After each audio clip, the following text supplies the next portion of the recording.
Hey guys, welcome back to another video. Today's guide will be on Lola, so let's get right on into it.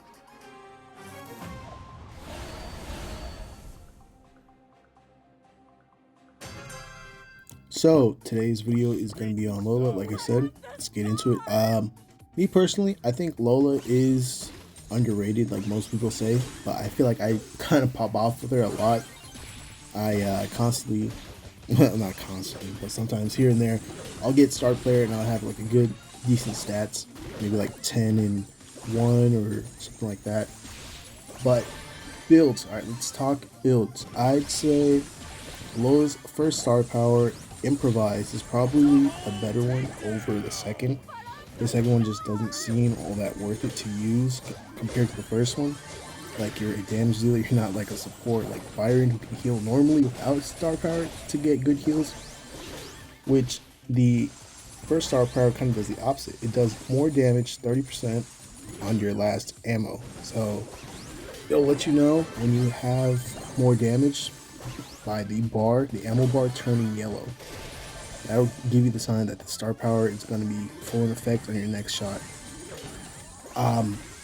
Probably doesn't seem all that good because it probably incentivizes you to waste your ammo to get that damage buff. I constantly kind of do that sometimes, firing off shots if I can hit something just to get that next damage buff. For gadgets, I would say the second one's stunt double. I know a lot of people like the first one, freeze frame, because it keeps your ego alive by giving it a shield. I just don't like that it stands still when you use it. I mean, yeah, the name makes sense on why it does that, but I prefer the second one just because the second one I think helps more with like dive brawlers, the brawlers who try to get up close and deal damage to you, like Edgar, Kenji, Lily, you know, those kinds of brawlers. So that's why I'd rather prefer the second one, which is stunt double, over that one.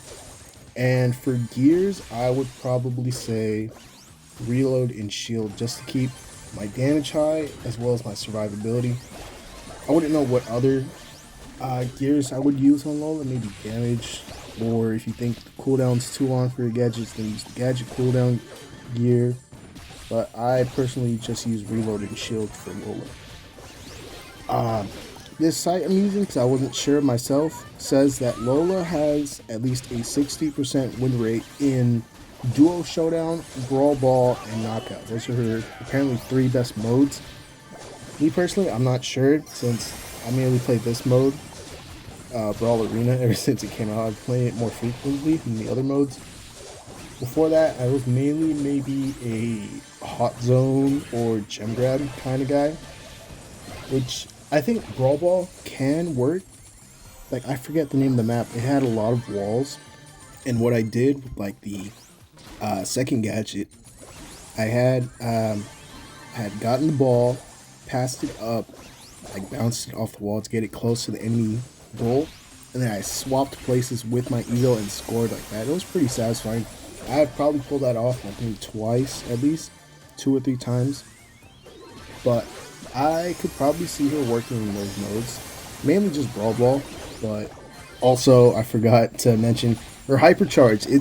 It's all right. It's like the ones you would expect, the ones that spawn things. You know, just make the spawnable have more health and maybe more damage.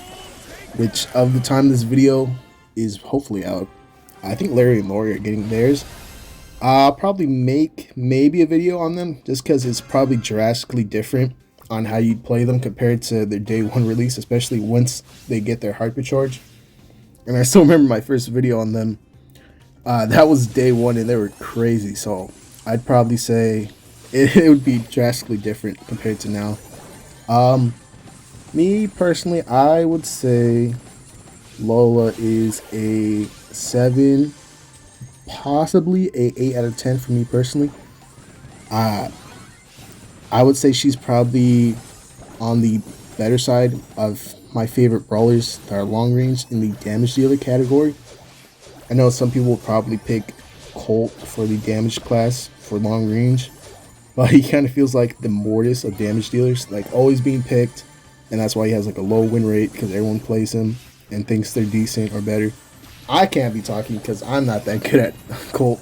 I'd rather play Lola than Colt just because the attack spreads, so it's not like a thin line like Colt.